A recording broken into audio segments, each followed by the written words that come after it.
Today I'm working on a 2014 Chevy Malibu. This is the 2.5 Ecotech. Customer complaint, we have a slight sluggish. So going from start to take off, the car would like shake, and then she said it felt like it was going to stall and it was very hesitant. Pulled up the codes, it's p0011, so which is like the intake, cam, like the solenoid for the actuators. So these guys are pretty notorious for these. Most common thing is we got to check the oil. When was the last time the oil change has been done? Sometimes you might have to start off with the first step if the oil is really dirty, is change the oil first. The next step, how low is your oil, and so forth. Now typically for these guys, for these engines, I would recommend to replace the oil between 3,000 to 4,000 miles, and then 4 being on the really high end side. I would do 35 being max, even with full synthetic, just because these guys have a lot of issues with the actuators and all that. Some of you guys might give me crap and tell me, oh, well, what you're saying is wrong. It's just out of experience. The customers that I do kind of like a little test way subjects is like, hey, you know, try replacing at 5,000 miles. And then I could see that the problem would come back more sooner than usual. And then I would tell them to replace it like at 4,000 miles, and then I won't see it for a really long period of time. Now, for the ones at the really sweet spot and a really like great perfect spot would be between 3 to 3,500 miles of interval oil changes. So just thought I might throw that out there. Now, parts do go defective over time, but these guys do get clogged, you know, as you don't change the oil and they start to seize. Now the actuators themselves, the dealership can actually, there is a TSB for this, so there is a service bulletin. Now you might be under warranty from this setup, and so I would call the dealership first, give them your VIN number, and see if you're still under warranty through that, if you have those codes. And now if those actuators are bad because of that, then they'll cover it under warranty if the actual actuator is bad. I know I'm just talking a lot on this. I just want to make sure you guys are informed and well aware of all these scenarios so you're prepared for this and for later on in the future. All right, so first thing what we're going to go ahead and do, we're going to check our oil. Or if you haven't already, give it a thumbs up. Comment down below if you have any questions. And hit that subscribe button for more upcoming videos in the future. And we're going to go ahead and start this video right after the intro. So let's check this oil condition. Let's see if it's pretty low. So it's not even that bad. I did this oil change. It still has 59% left. So let me get my stand. All right, so let's go ahead and we're gonna wipe this the first time. Look to see if you see any metal shavings. If you can do it with the white rag, that would be great. All right, so let's put this back in there. So we are a quart low. The car does have an oil leak. So, I mean, that could cause it too, it being low. But, I mean, it's really not that low. I mean, it's about a quart low. So, yeah, so right there, there's like three little dots right here. You see those little hash marks? Really, there you go. You can see those. It's supposed to be between here. So, again, we are a quart low. So, let's move on to the next step. All right, so we have a few T millimeters that we need to take off. So we got to take off this cover. So we got 1, 2, 3, and I highly doubt we have to take off the intake, boot, and all that because I think we could sneak it out. So we're gonna take off those star bits. Now the star bits, they are gonna be like that. And this is, again, T30.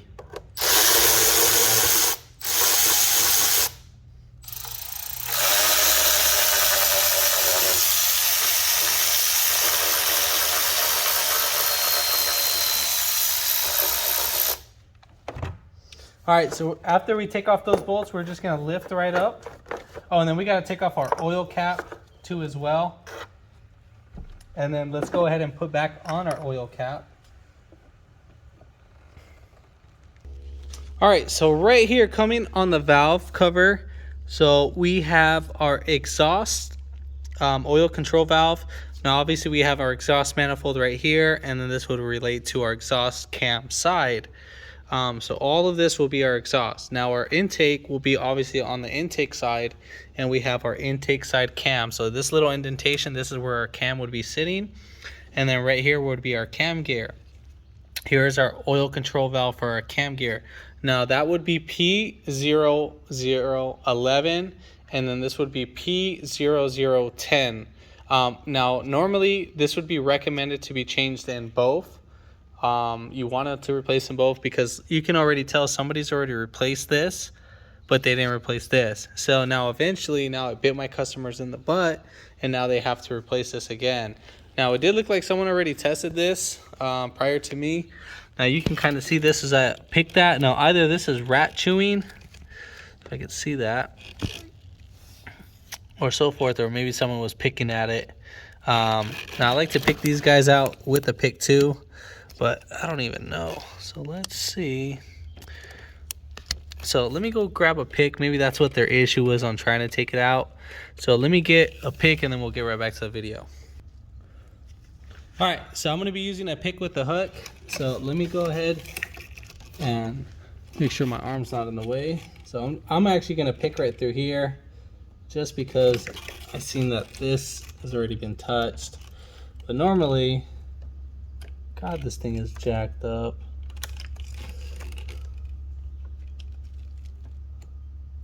So what I did was I went inside and I lifted up from the tab. Now normally you would just push back right here, but someone's already damaged this up.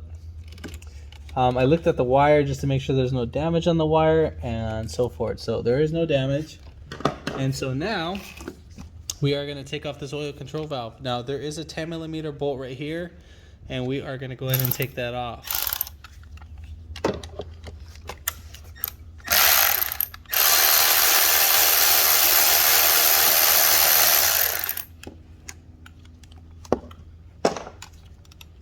All right, so now that we got that off, what we're gonna go ahead and do is we're gonna spin this.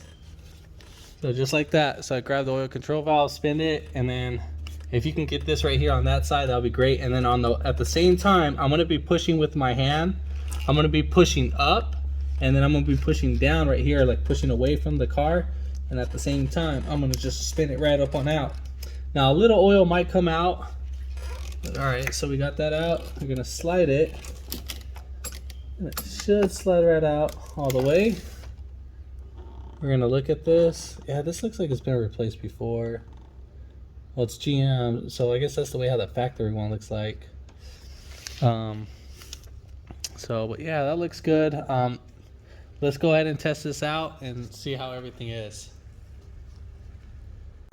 Now, there's pretty much two ways you could test this. You can actually actuate this, and we could test this out by resistance. Now, if we actuate this, I'll show you how to do that. There's a positive and negative, but I think you could do it both ways. I don't think there should be right or wrong.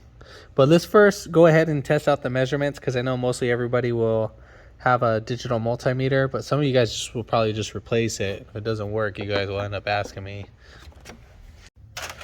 All right, so we got our meter right here. We are gonna switch this to 20 thousandths ohm. So let's switch that right there. And basically what we're going to be doing is that we're going to be reading the resistance. So we got to put one lead on, this is going to be like so hard to see. So I got to put a lead on one right here and then one right there. So it's going to be a little difficult to like put like two pins right there. But let me see if I can do this. So you got to make sure you're not actually testing out your lead.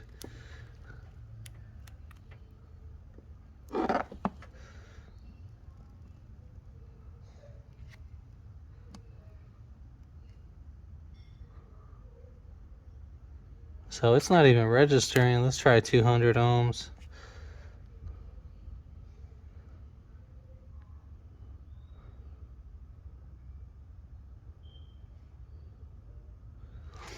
So it's supposed to be between, I think it's like 4,000, what was it, 4.1 thousand to like 7.1 thousand ohms.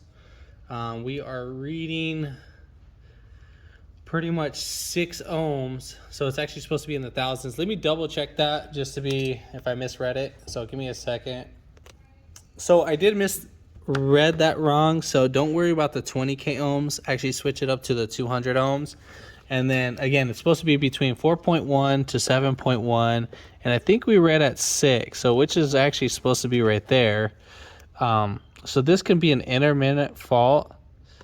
So we have 6.1 ohms. Now let's measure our resistance on our test lead, and then we're going to add or deduct. So if we have 0.2, you're going to deduct 0.2 away from the actual amount. So let's say if you had 7.3 and then you had you had 0.2 right here, you're going to deduct 0.2 from your 7.3, and that will leave you with 7.1, because we need to make sure that our test leads are perfectly fine. So always double check this and so forth. See how I read that too? So we just always deduct that from the remaining amount that we got. All right. So we know the ohms is actually good on this, but now we got to actuate it. I know this is at fault, but we got to actuate it.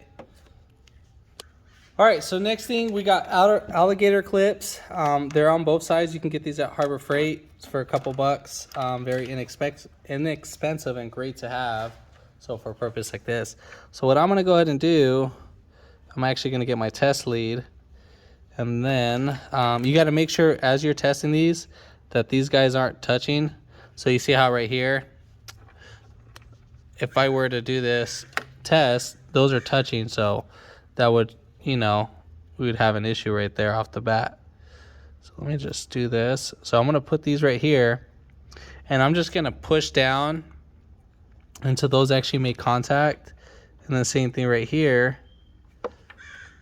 until it makes contact. So I know it's making contact. So you can actually see right in there that they're actually touching. So I'm going to go ahead and connect my positive.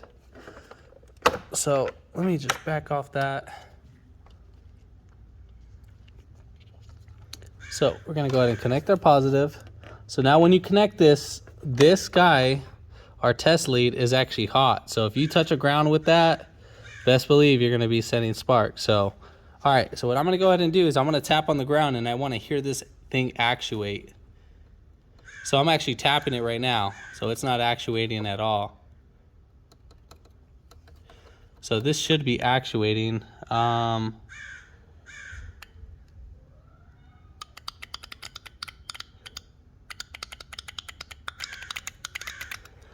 So right there, I'm still touching it. The wires haven't moved. So I could feel it like struggling. So it's getting stuck. So as you can see, I'm tapping it. You see how it's stopping randomly? The moment it stops one time, so you can hear it pulse, I'm still tapping. So it's not moving. So I'm just going to keep on tapping because it's like a starter. It's like you're igniting the ignition. So we're just going to keep doing that until it actuates. You might see a little spark. Okay. So you see that? So that's actuating now, but it's intermittently failing. So we know this guy, if you tap it like really, really fast, like you're playing a video game, pressing that X, you know.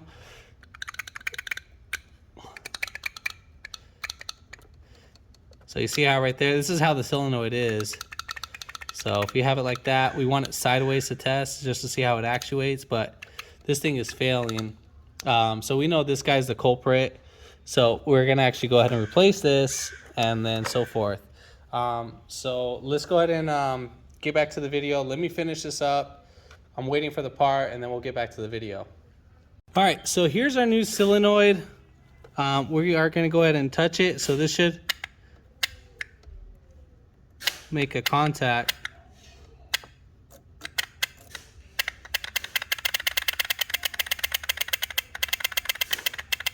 So this works out great. So I don't know if you noticed in the beginning it wasn't working at all. It's just because this is corroded. In the other video, when I was showing the other solenoid, I was swiping it, but you see how those sparks, that's perfectly fine. So That's how we should do it. You're gonna keep doing it, and if you hear it act up once, then you know that's at fault. So now let's go ahead and reverse the order. I will show the part number right now. So you can get this at your auto parts store. Part number is TS1192. This is for the intake, and then the intake will come with a clear connector, and then the exhaust will come with a black connector. I don't know the actual part number for the exhaust, but I mean, if you're able to find that one, they're able to find the other one. And then also what AutoZone calls these, they call these engine solenoid. Yeah, engine timing solenoids. That's what they call these guys. So what you're going to go ahead and do is you're either going to put some engine oil on this O-ring. So if you put either engine oil, or let's just say right here, so I guess like some dirty oil, whatever, just to lubricate this solenoid. And then once we just only want to lubricate just this guy right here. All right, so we got that all lubricated, and it does come with a new bolt. We are gonna go ahead and just slide this bad boy right in there. And then I'm gonna pull out this bolt because I never agree to bolt in a solenoid just like that. So we're just gonna swing it right in there. So make sure you swirl it in there. All right, so we got that in there. All right, so now we can put in our new bolt. And then we're just gonna go ahead and thread that in. Pull the bolt back. If not, then we're gonna go ahead and tighten away.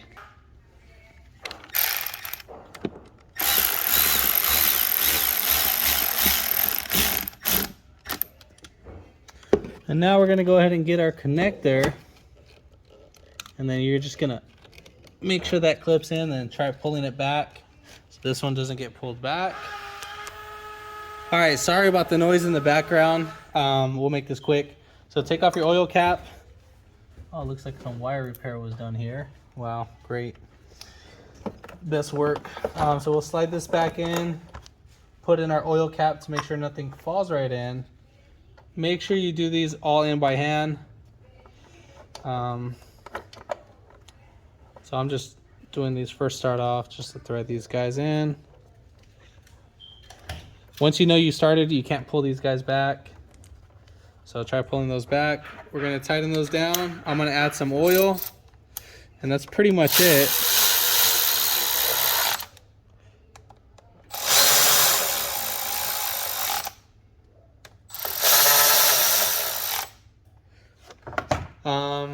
Clear your check engine light. Pretty much, I don't know how anymore explain that, but if this video helped you out, give it a thumbs up, comment down below if you have any questions, and hit that subscribe button for more upcoming videos in the future, and thanks for watching.